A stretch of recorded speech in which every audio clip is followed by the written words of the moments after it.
রাদিয়াল্লাহু আনহু বলেন যে তাওবাতুন নাসুহা অর্থ হয়েছে এমন তওবা যে তওবার পরে বান্দা ওই গুনাহটা মৃত্যু পর্যন্ত আর কোনোদিন করবে না। অর্থাৎ আসলে দিল থেকে তওবা, অন্তর থেকে তওবা, যে মুখে বললাম অথবা আস্তে আস্তে করে বললাম, এমনি বললাম তওবা করতে হয় এই জন্য বললাম, এরকম না, বরং খাঁটি মনে দিল থেকে তওবা করা।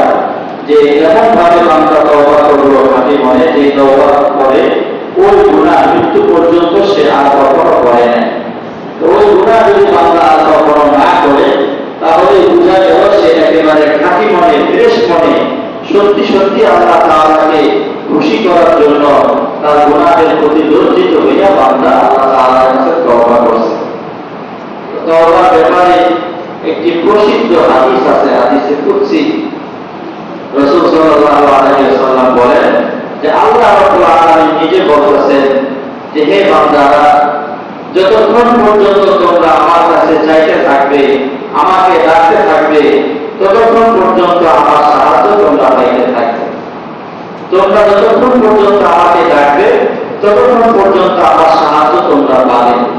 এরপর আল্লাহ তাআলা বলেন যে তোমরা যত গুনাহ করো না কেন, তোমাদের গুনাহ যত বেশি হোক, তোমাদের অপরাধ যত বেশি হোক, আমার কাছে যদি তোমরা ক্ষমা চাও, আমার কাছে যদি তোমরা মন থেকে দিল থেকে মাফ চাও, অবশ্যই আমি তোমাদের সকল গুনাহ মাফ করে দেব। এবং এই গুনাহ মাফ করার ক্ষেত্রে আমি কারো পরোয়া করব না। অনেক সময় দেখা গেছে যে একসাথে যদি কয়েকজন ব্যবসা করে, তো ব্যবসায়ী দোকানদার হয়েছে তিনজন, তো তিনজনের একজন হয়েছে তার পরিচিত কাস্টমার আসছে। তো অনেক সময় সে পরিচিত কাস্টমারের কাছে স্বাভাবিক রেটের চাইতে একটু কম রেট রাখতে লজ্জা বোধ করে যে আমার সাথে যে দুই শরীক আছে তারা আবার কি নাকি ভাবে। এরকম অনেক সময় মানুষের মনে অনেক কাজ করতে মনে চায়, কিন্তু আশপাশের অনেক কিছু চিন্তা করে ওই কাজ করা থেকে সে বিরত থাকে। আল্লাহ তাআলা বলেন যে তোমরা যদি তওবা করো, তোমাদেরকে ক্ষমা করার ক্ষেত্রে আমি কারো পরোয়া করব না। অর্থাৎ সকল ক্ষমতা যেহেতু আল্লাহ তাআলার হাতে, আল্লাহ তাআলা যখন যা ইচ্ছা তা করতে পারেন, এবং আল্লাহ তাআলার বদনাম করে নিন্দা করে কেউ আল্লাহ তাআলার কোনো ক্ষতি করতে পারে না। এই জন্য আল্লাহ তাআলা বান্দাকে ক্ষমা করার ক্ষেত্রে কারো কোনো ধরনের কোনো পরোয়া করবেন না। আল্লাহ তাআলার কাছে যেই ক্ষমা চাইবে, যে ব্যক্তি আল্লাহ তাআলার কাছে মাফ চাইবে, আল্লাহ তাআলা তাকে ক্ষমা করে দেবেন, আল্লাহ তাআলা তাকে মাফ করে দেবেন। এরপর বিষয়টা আরো স্পষ্ট করার জন্য আল্লাহ তাআলা পরবর্তীতে বলেন যে তোমাদের গুনাহ যদি এত বেশি হয় যে গুনাহ এটা একেবারে আকাশের যে উচ্চতা, আকাশের এই উচ্চতা পর্যন্ত যদি তোমাদের গুনাহ পৌঁছায়, অর্থাৎ গুনাহটাকে একটা স্তূপের সাথে তুলনা করা হয়েছে। আমরা আলুর ভোজা দিই, খেয়াল রাখি, কোনো কিছু রাখলে অনেক স্তূপ হয়ে যায়। বর্তমান সময়ে জায়গায় অনেক সময় ভালো এক জায়গার মধ্যে রাখা হয়, ছোট টিলার মধ্যে উঁচা হয়ে যায়, ওই জায়গা থেকে আবার ট্রাকের মাধ্যমে ওইটা সরাই অন্য জায়গায় নেওয়া হয়, স্থানান্তর করা হয়। তো তোমাদের গুনাহগুলো যদি এরকম ভরতে ভরতে উঁচা হইতে হইতে আকাশ যত উঁচা, ওই আকাশের একেবারে উচ্চতা পর্যন্ত তোমাদের গুনাহ পৌঁছা যায়, এরপরও যদি তোমরা আমার কাছে তওবা করো, আমি তোমাদের সবাইকে মাফ করে দিব। এই ব্যাপারে আমি কারো কাছে কোনো পরোয়া করব না। এরপর আল্লাহ তাআলা আবার বলেন যে তোমাদের গুনাহগুলো যদি পুরা দুনিয়া দ্বারা ভরপুর হয়ে যায়, একজনের গুনাহ এত পরিমাণ যে একজনের গুনাহ দিয়ে পুরা দুনিয়া ভরপুর হয়ে গেছে, উচ্চতায় আকাশ পর্যন্ত পৌঁছা গেছে, পাশেও পুরা দুনিয়া পর্যন্ত পৌঁছা গেছে, খাল নেই, নদী নালা কোনো কিছু বাকি নাই, সব কিছু যদি তার গুনাহ দ্বারা, অর্থাৎ পুরা দুনিয়া যদি কারো গুনাহ দ্বারা ভরপুর হয়ে যায়, এরপরও যদি সে আল্লাহ তাআলার কাছে মাফ চায়, আল্লাহ তাআলার কাছে তওবা করে, আর সে এমন অবস্থায় মৃত্যুবরণ করে যে সে আল্লাহ তাআলার সাথে কাউকে শরীক করে না, শরীক করা ছাড়া ওয়াহদানিয়াতের সাথে আল্লাহ তাআলা এই বিশ্বাসের সাথে তওবা করার পর আল্লাহ তাআলা যে এই বিশ্বাসের উপর তার ইন্তেকাল হয়েছে, তার মৃত্যু হয়েছে, আল্লাহ তাআলা বলেন যে পুরা দুনিয়া ভর গুনাহ যদি তুমি নিয়ে আসো, তাহলে তোমাকে আমি ক্ষমা করিয়া পুরা দুনিয়া ভরপুর এই পরিমাণ ক্ষমা আর মাগফিরাত নিয়ে আমি তোমার সামনে উপস্থিত হব। সুবহানাল্লাহ। অর্থাৎ তোমার গুনাহ কত বড় হইতে পারে, আসলেই যদি খাঁটি মনে আমার কাছে ক্ষমা চাও, আসলেই যদি খাঁটি মনে আমার কাছে মাফ চাও, তাহলে আমি অবশ্যই তোমাকে ক্ষমা করে দিব। এজন্য ওলামায়ে কেরাম বলেন, তওবার সকল আয়াত এবং সকল হাদিসকে সামনে রেখে যে বান্দার জীবনে যত ধরনের গুনাহ আছে, সকল গুনাহ থেকে তওবা করা বান্দার জন্য আবশ্যক। এটা ওয়াজিব, তওবা করতেই হবে। প্রকাশ্য গুনাহ হোক, গোপনীয় গুনাহ হোক, অন্য কেউ দেখুক অথবা না দেখুক, বুঝ যাব অথবা না বুঝ যাব, যত ধরনের গুনাহ আছে সব ধরনের গুনাহ থেকে আল্লাহ তাআলার কাছে মাফ চাওয়া, এটা বান্দার একটা বড় দায়িত্ব, বান্দার একটা কর্তব্য। হ্যাঁ, আর মাফ চাইলে আল্লাহ তাআলা খুশি হন, মাফ না চাইলে আল্লাহ তাআলা বেজার হন। তো তওবার জন্য প্রসিদ্ধ তিনটা শর্ত আছে, এটা আমরা জানি। তওবার আলোচনা জুমার বয়ানে অন্যান্য আলোচনা চাইতে তুলনামূলক একটু বেশি করা হয়, এই জন্য যে জিনিসের দরকার বেশি ওই জিনিসটা আল্লাহ তাআলা ওই রকম আম করে দিয়েছেন, মানুষের জন্য সহজ করে দিয়েছেন। পানি মানুষের খুব বেশি প্রয়োজন, এজন্য আল্লাহ তাআলা বৃষ্টির মাধ্যমে, নলকূপের মাধ্যমে, খালবিলের মাধ্যমে, বিভিন্ন মাধ্যমে আল্লাহ তাআলা পানির ব্যবস্থা বাঁধার জন্য তুলনামূলক বেশি সহজ করে দিয়েছেন। বাতাস, অক্সিজেন, এটা সকলের দরকার, এটাকে আল্লাহ তাআলা বান্দাদের জন্য সহজ করে দিয়েছেন। তো তওবা ইস্তেগফার এটা এমন একটা বিষয়, এটা আমাদের ঘরে ঘরে করা উচিত। সর্বক্ষণ আমাদেরকে তওবা ভালোভাবে থাকা উচিত, কেননা কোন সময়কার দাগ আইসা যায় এটা আল্লাহ তাআলা ভালো জানেন।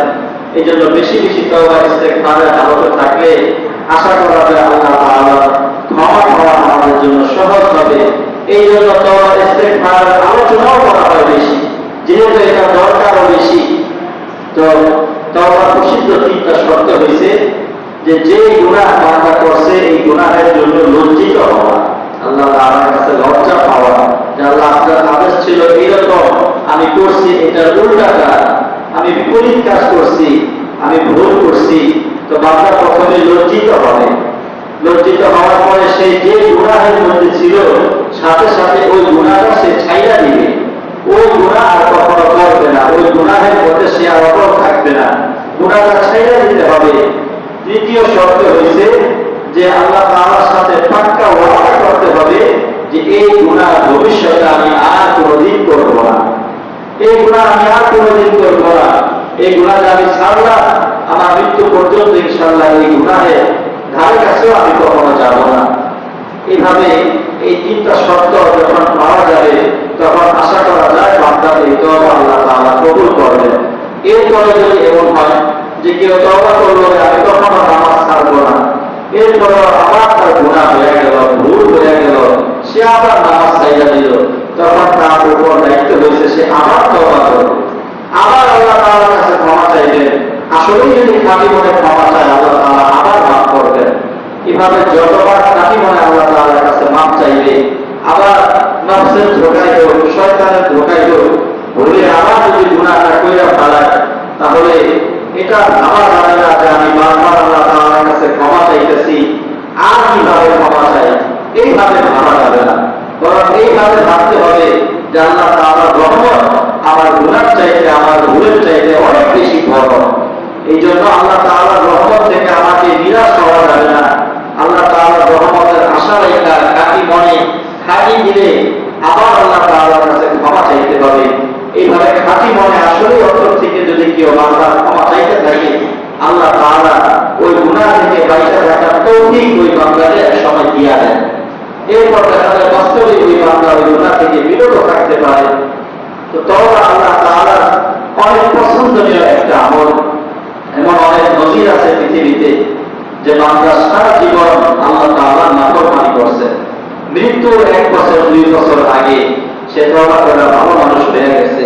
তো সারা জীবনের 50-60 বছরের আমলে শুধু গুনাহ আর গুনাহ, শেষ জীবনে 1-1.5 বছরের আমলে কিছু নেকি আছে। তওবার কারণে আল্লাহ তাআলা বান্দার ওই নেকিগুলোকে এমন ভাবে কবুল করেন যে বান্দার ওই গুনাহের দিকে আল্লাহ তাআলা ভ্রুক্ষেপ না কইরা বান্দাকে আগে জাহান্নামের শাস্তি ভোগ না করাইয়া আল্লাহ তাআলা সরাসরি বান্দাকে একেবারে জান্নাত প্রদান করেন। আল্লাহ তাআলা যে তওবাকারীদেরকে পছন্দ করেন এটার একটা জ্বলন্ত প্রমাণ হয়েছে একজন কাফের সারা জীবন যে কুফরি করে, শিরক করে, আল্লাহ তাআলাকে একেবারে স্বীকারই করে না, ওই কাফেরও যদি মৃত্যু 10 মিনিট আগেও ইসলাম ধর্ম গ্রহণ করে আল্লাহ তাআলার কাছে তার পূর্বের কুফরির জন্য যদি ক্ষমা চায় আল্লাহ তাআলা তাকে মাফ করে দেন এবং এই ইসলামের বদৌলতে আল্লাহ তাআলা তাকে সোজা জান্নাত দিয়ে দেন, আল্লাহ তাআলা মাফ করে দেন। আল্লাহ তাআলা তার সাথে বিচারকের মতো আচরণ করেন। যে ব্যক্তি বিচারক সে দেখে কি পরিমাণ অপরাধ, যেই পরিমাণ অপরাধ ওই পরিমাণ শাস্তি প্রদানের পরে এরপর সে ছাড়া পায়। কিন্তু আল্লাহ তাআলার দরবারটা একটু ব্যতিক্রম, রহমতের দরবার। এই দরবারে আল্লাহ তাআলা বান্দার সাথে মায়া মহব্বতের আচরণ করেন। যদি বিচারকের মতো আচরণ করতেন তাহলে যে ব্যক্তি 70 বছর 80 বছর পর্যন্ত কুফরি অবস্থায় কাটাইত সে কোনোদিন জাহান্নামে যাওয়া ছাড়া জান্নাতে যাইতে পারত না। অথচ আল্লাহ তাআলার রহমতে আল্লাহ তাআলা চাইলে, ইচ্ছা করলে যে ব্যক্তি শেষ বয়সে ঈমান আনলো তাদের সকলকে বিনা হিসাবে মাফ করে দিতে পারেন। সাহাবায়ে কেরাম যারা ছিলেন রাসূল সাল্লাল্লাহু আলাইহি ওয়াসাল্লাম নবুয়তের দাওয়াত দেওয়ার পরে প্রথম দিনেই তো সবাই সাহাবাতে যান। অনেক সাহাবায়ে কেরাম এমন ছিলেন যারা 10 বছর 20 বছর পর্যন্ত রাসূল সাল্লাল্লাহু আলাইহি ওয়াসাল্লামের শুধু বিরোধিতা করছেন। রাসূল সাল্লাল্লাহু আলাইহি ওয়াসাল্লামের ইন্তেকালে 1 বছর আগে, কেউ 2 বছর আগে, কেউ 3 বছর আগে টানা 20 বছর বিরোধিতা কইরা রাসূল সাল্লাল্লাহু আলাইহি ওয়াসাল্লামকে কষ্ট দিয়া রাসূল সাল্লাল্লাহু আলাইহি ওয়াসাল্লামের শেষ জীবনে তারা ঈমান আনছেন। ঈমান আনার পরে আল্লাহ তাআলা এই যে রাসূলকে 20 বছর কষ্ট দিয়েছে এই গুনাহ আল্লাহ তাআলা মাফ করে দিয়েছেন, আল্লাহ তাআলা মাফ করে দিয়েছেন।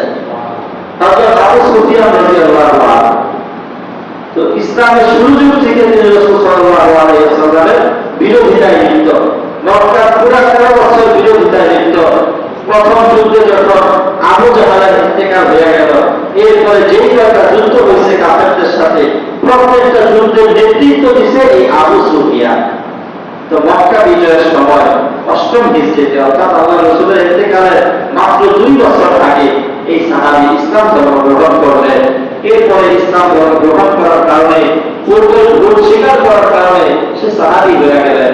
এখন তার নাম বললে আর শুধু আবু সুফিয়ান বলা হয় না, আগের বিবেচনা করা হয় না, বরং ইসলামের পরবর্তী সময়ে বিবেচনা করা হয়। এখন তার নামের সাথেও আমরা সকলেই হযরত আবু সুফিয়ান রাদিয়াল্লাহু তাআলা আনহু এটা উচ্চারণ করে থাকি। তো বান্দার তওবা দ্বারা আল্লাহ রাব্বুল আলামিন বান্দার প্রতি অনেক খুশি হন, বান্দাকে মাফ করতে আল্লাহ তাআলা ভালোবাসেন, পছন্দ করেন। আল্লাহ তাআলার একটা নাম হয়েছে গফফার, গফুর। আল্লাহ তাআলা অতি মাত্রায় ক্ষমাশীল, অনেক পরিমাণে ক্ষমা করেন। এজন্য আল্লাহ রাব্বুল আলামিন বলেন যে যদি এমন হইতো তোমরা কখনো গুনাহ না করতা অথবা গুনাহ করছো কখনো তওবা না করতা তাহলে তোমাদেরকে শেষ করে দিয়া, ধ্বংস করে দিয়া আল্লাহ তাআলা আবার এমন একটা জাতি দুনিয়াতে আনতেন যারা ভুল করতো, ভুল করার পরে আবার আল্লাহ তাআলার কাছে মাফ চাইতো, আর তাদের মাফ চাওয়ার কারণে আল্লাহ তাআলা তাদেরকে ক্ষমা করে দিতেন। ইয়াশা ইউযহিবুকুম ওয়া ইয়াতি বিখালকিন। আল্লাহ তাআলা এই আয়াতের মধ্যে এই দিকে ইশারা করছেন। রাসূল সাল্লাল্লাহু আলাইহি ওয়াসাল্লাম এক হাদিসের মধ্যে বলেন যে আদম সন্তানের লোভ আর চাহিদা এত বেশি, লাউ আন্না লিবনি আদম ওয়াদিয়ান মিন যাহাবি, আদম সন্তানের কারো যদি একটা পাহাড় থাকতো পুরোটা স্বর্ণের, একটা স্বর্ণের পাহাড়ের সে মালিক, একটা স্বর্ণের পাহাড়ের যদি একটা ব্যক্তি মালিক হয় তাহলে তার আর কি নাই।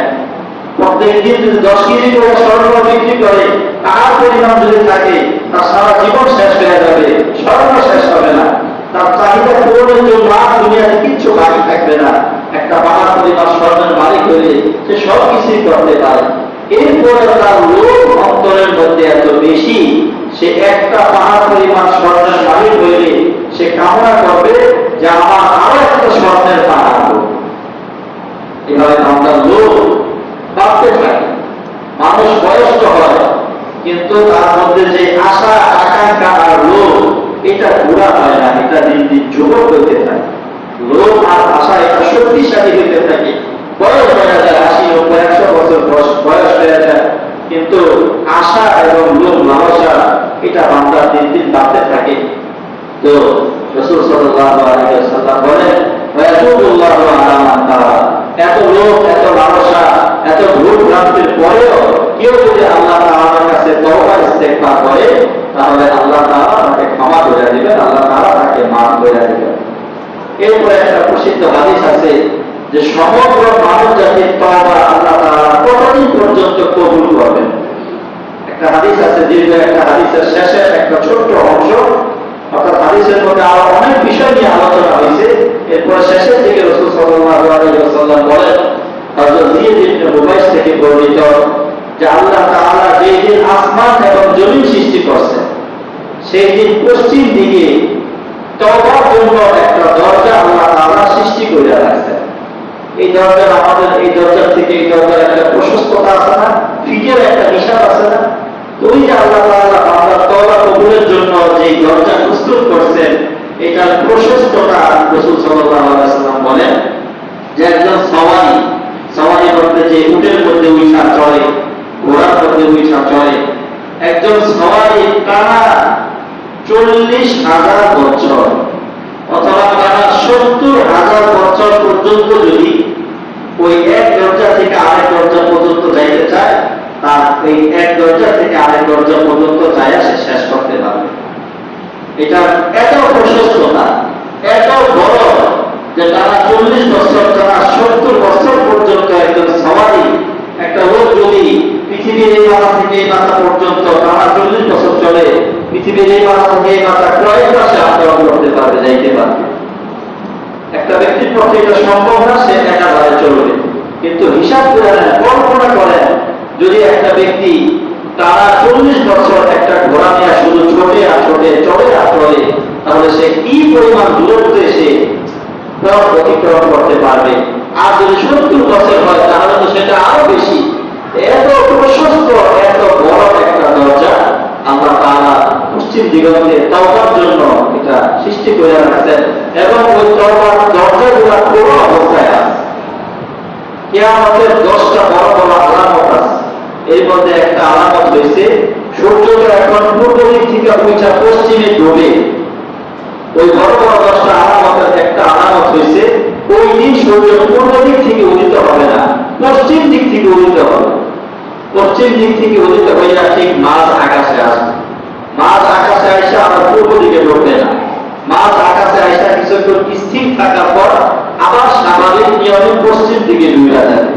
তো যেই দিন সূর্য পূর্ব দিক থেকে না উঠা পশ্চিম দিক থেকে উঠবে, ওর পর থেকে আল্লাহ তাআলা ওই তওবার দরজা বন্ধ করে দেবে। এরপরে কোনো বান্দার তওবাকে আল্লাহ তাআলা কবুল করবেন না। তো এখনো তো সেই সময় আসে নাই, এখনো সূর্য পূর্ব দিগন্ত থেকেই ওঠে, এখনো আমাদের তওবার সময় আছে। এটা হচ্ছে সমগ্র মানব জাতির জন্য, সকলের জন্য তওবার শেষ সীমানা।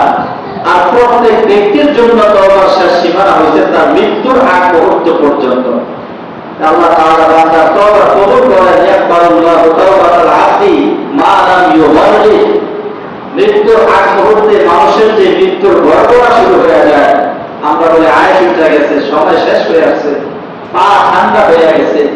আপনারা সবাই জানেন যে মৃত্যুর আগ মুহূর্তে প্রথমে মানুষের একেবারে পায়ের যে পাতা, এটা ঠান্ডা হয়ে যায়, এদিকে একটু গরম ভাব থাকে। এরপর আস্তে আস্তে মানুষ চেক করে যখন দেখে যে হাঁটুর নিচ পুরোটা ঠান্ডা হয়ে গেছে, তখন বুঝতে পারে তার সময় আর বেশি বাকি নাই, তার সময় একেবারে কাছায় আসছে।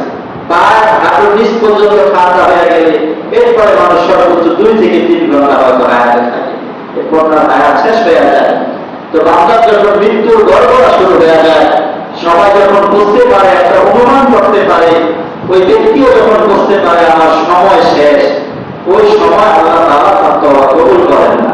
এর আগ পর্যন্ত বান্দা যদি তওবা করতে পারে, আল্লাহ তাআলা তার তওবাকে কবুল করে নেন। অন্যান্য হাদিসের মধ্যে ব্যাখ্যা আছে যে মালামি বর্গের মৃত্যুর গড়গড়া করার উদ্দেশ্য হয়েছে যখন নাকি মৃত্যুর আগ মুহূর্তে বান্দা মৃত্যুর ফেরেশতা দেখে, তখন আর তার তওবা কবুল করা হয়। কারণ সবাই তো আর বিছনার মধ্যে পয়লা মরে না, অনেক রাস্তায় অ্যাক্সিডেন্ট হয়ে মারা যায়, রাস্তায় পড়ে গেছে, পেটের উপরটা মাথার উপরটা তার গাড়ির চাকা উঠে গেছে। তো সে তো আর বিস্তার মধ্যে স্বাভাবিক আত্মাও ঠান্ডা হয়েছে, এরপর 2-3 ঘন্টা পর মারা গেছে, এরকম না। অনেক পানিতে ডুবে মারা যায়, অনেক উপর থেকে পড়ে মারা যায়। তো যেই সময় মানুষ মৃত্যুর আগে মৃত্যুর ফেরেশতা আজরাইল আলাইহিস সালাম সহ সাথে অন্যান্য ভালো মানুষ হইলে আর রহমতের ফেরেশতা, আর যদি ব্যক্তি মন্দ হয় তাহলে আযাবের যে ফেরেশতারা আসে জান কবজ করার জন্য, ওই দৃশ্যটা বান্দা দেখে। ওই দৃশ্য বান্দা যখন দেখা ফেলায়, ওই সময় তারা তওবা আল্লাহ তাআলা কবুল করেন না। এর আগ মুহূর্ত পর্যন্ত দিনে হোক রাতে হোক সকাল বিকাল যেই সময়ে বান্দা আল্লাহ তাআলার কাছে তওবা করে, আল্লাহ তাআলা বান্দার তওবা কবুল করে নেন। এক হাদিসের মধ্যে নবী সাল্লাল্লাহু আলাইহি ওয়াসাল্লাম ইরশাদ করেন যে দিনের বেলা সারা দিন সকাল থেকে সন্ধ্যা পর্যন্ত আল্লাহ রাব্বুল আলামিন তার কুদরতি হাত এইভাবে প্রশস্ত করে রাখেন, যাতে করে গত রাতে যারা অপরাধ করছে, ভুল করছে, তারা যাতে আজকে দিনে তওবা করে আল্লাহ তাআলার কাছে ক্ষমা পেয়ে নিতে পারে। আবার ঠিক এমন ভাবে রাতের বেলা আল্লাহ তাআলা তার কুদরতি হাত এইভাবে প্রশস্ত করে রাখেন, যাতে যারা দিনের বেলায় গুনাহ করলো, দিনের বেলা যারা অপরাধ করলো, এরা যাতে রাতের বেলা আল্লাহ তাআলার কাছে তওবা ইস্তেগফার করে ক্ষমা চাইয়া আল্লাহ তাআলার কাছ থেকে যাতে তারা ক্ষমা প্রাপ্ত হইতে পারে। এই জন্য আল্লাহ তাআলা সব সময় কামনা করেন যে বান্দা আল্লাহ তাআলার কাছে ক্ষমা চাইবে আর আল্লাহ তাআলা বান্দাদেরকে ক্ষমা করে দিবে। হাদিস শরীফে রাসূল সাল্লাল্লাহু আলাইহি ওয়াসাল্লাম বলেন, কুল্লু বনি আদম খাত্তাউন, যে বনি আদম যারা আছে, আদম সন্তান যারা আছে, প্রত্যেকেরই কিছু না কিছু টুকটাক ভুল থাকে, গুনাহ করে। খায়রুল খাত্তাবিনা আত-তাওয়াবুন, এই ভুলকারী যত বান্দা আছে এদের মধ্যে যারা তওবা করে তারা হচ্ছে সর্বশ্রেষ্ঠ, আল্লাহ তাআলার কাছে সবচেয়ে বেশি প্রিয়। তাই আসেন, আমাদের কোনো ভুল থাকলে, আমাদের কোনো গুনাহ থাকলে, এটা যার যার অবস্থা সে সবচেয়ে বেশি ভালো জানে। আমরা আল্লাহ তাআলার কাছে তওবা করি, বেশি বেশি তওবা ইস্তেগফারের অভ্যাস করি। বেশি বেশি তওবা ইস্তেগফারের অভ্যাস করলে সবচেয়ে বড় লাভ এটা যে কোন সময় আমার কাজ চলে আসে এটা আল্লাহ তাআলা ছাড়া আর কেউ জানে না। তো তওবার অভ্যাস যদি আমার থাকে তাহলে এইটা সম্ভাবনা খুব বেশি আছে যে যখন আমার কাজ আসবে, আমি যখন মৃত্যুবরণ করব, তওবা অবস্থায়, গুনাহ মাফ করানো অবস্থায়, সুন্দর অবস্থায় আমার জান কবজ হবে। আল্লাহ তাআলার দরবারে আমি আল্লাহ তাআলার পছন্দনীয় প্রিয় বান্দা হিসেবে তখন আমি কিয়ামতের ময়দানে দাঁড়াতে পারবো। গুনাহগারদের সাথে আমার হাসর নাসর না হয়ে নেককার বান্দাদের সাথে আমার হাসর নাসর হবে। আল্লাহ তাআলা আমাদের সকলকে সার্বক্ষণিকভাবে বেশি থেকে বেশি তওবা ইস্তেগফার করার তৌফিক দান